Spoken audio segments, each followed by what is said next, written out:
Welcome जी। क्या आप जानते हैं, अगर 1 लाख रुपए का निवेश आज से ठीक 1 साल पहले मैन्युफैक्चरिंग इंडस्ट्री में करी होती, आपने म्यूचुअल फंड के जरिए अगर मैन्युफैक्चरिंग थीम के जितने फंड हैं उस पर करी होती, तो आज उसकी कीमत कितनी होती?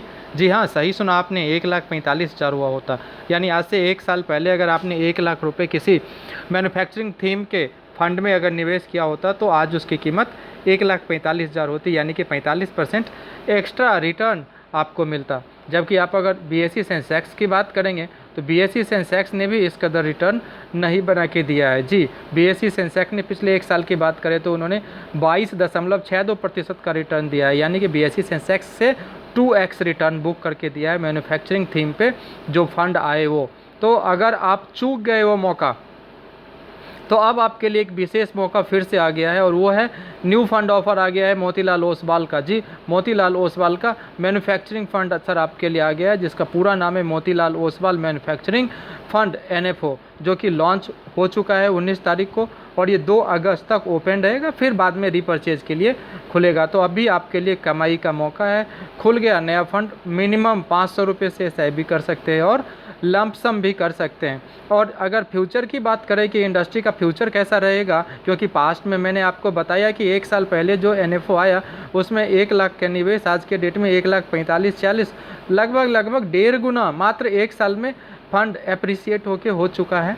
तो फ्यूचर भी देखना इम्पॉर्टेंट है कि फ्यूचर में ऐसा होगा नहीं होगा, सब कुछ डायलमा है, but we should just look out कि कैसा है आगे सर। तो अगर मैं आपको बताना चाहूँ कि सर एक पॉलिसी है, विदेश की बड़ी बड़ी जो उन्नत राष्ट्र हैं, विकसित राष्ट्र हैं, उनका जैसा कि बहुत सारे राष्ट्र की कंपनियों का सर चाइना में निवेश रहता है सर। तो अब जब से कोरोना के बाद से उनके माइंड में एक सेकंड थॉट आ गया है, जो विदेश की कंपनियां हैं उनके माइंड में एक सेकंड थॉट यह आया है कि अब हम चाइना में निवेश करते हैं तो सारा मटेरियल हम अपना चाइना में नहीं बनाएंगे, तो कहाँ बनाएंगे बाकी का मटेरियल?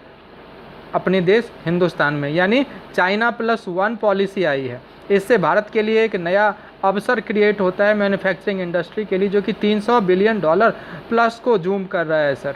तो आने वाला भविष्य भी अच्छा रहने की संभावना है। अगर निफ्टी 500 TRI से अगर कंपेयर करते हैं तो वहाँ भी ये कितना 11.5% एक्स्ट्रा रिटर्न बना के दिया है सर। और साथ ही NFO सर 19 जुलाई को लॉन्च हो चुका है और 2 अगस्त तक ये ओपन रहने वाला है, सब्सक्रिप्शन के लिए ओपन हो चुका है। मात्र 500 से आप SIP भी कर सकते हैं और साथ ही आप यहाँ लंपसम भी कर सकते हैं। इसका ऑब्जेक्टिव ये है कि सर जितने भी मैन्युफैक्चरिंग इंडस्ट्री में, चाहे इलेक्ट्रिक व्हीकल का इंडस्ट्री आप ले लीजिए, चाहे डिफेंस के मैन्युफैक्चरिंग कंपनियों की बात कर लीजिए, चाहे आप सेमीकंडक्टर जो कि मोस्ट इमर्जिंग एरिया है उसमें जो कंपनीज लग रही है सर, उन मैन्युफैक्चरिंग में पैसा। और सबसे इमर्जिंग एरिया में एक और है sir, real estate investment trust.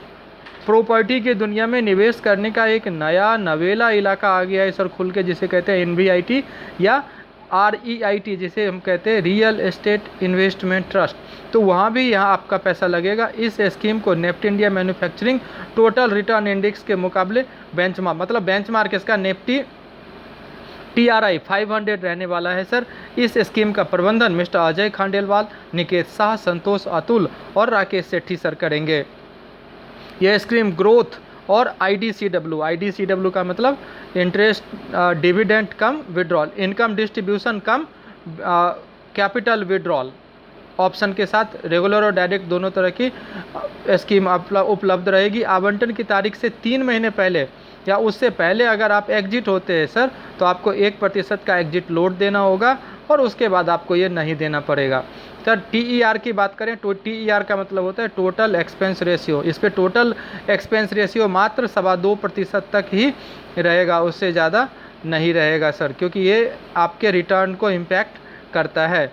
यह स्कीम मैन्युफैक्चरिंग थीम में लगी कंपनियों के इक्विटी और इक्विटी संबंधित इंस्ट्रूमेंट में 80 से लेके 100% तक लगाएगी सर, जिसमें गवर्नमेंट प्रोडक्शन लिंक्ड इन्वेस्टमेंट वाली योजनाएं भी शामिल हैं। इस स्कीम का मुख्य उद्देश्य मैन्युफैक्चरिंग के विविध क्षेत्रों को डाइवर्सिफाई करके पैसे को लगाना है। कंक्लूजन यह है कि अगर आप ऑलरेडी निवेशक हैं और किसी न किसी AMC के साथ अगर मैन्युफैक्चरिंग थीम के फंड में निवेश कर लिया है तब तो अच्छा है, लेकिन अगर आप निवेशक होते हुए भी अभी तक आपने किसी मैन्युफैक्चरिंग थीम में पैसा नहीं लगाया है तो आप लगा सकते हैं, आपके लिए बेस्ट अपॉर्चुनिटी है। साथ ही बिल्कुल ही नए निवेशक अगर आप हैं तो आपके लिए सलाह दी जाती है कि सर आप इसमें ज़्यादा एक्सपोजर से बचिए, क्योंकि ये थीमेटिक है, हाई रिस्क फंड है। डिस्कोमीटर में आप दिखेंगे तो ये मैक्सिमम रिस्क पे दिखाएगा आपको, हैंसपर चूँकि ये थीमेटिक है, सेक्टोरल फंड है।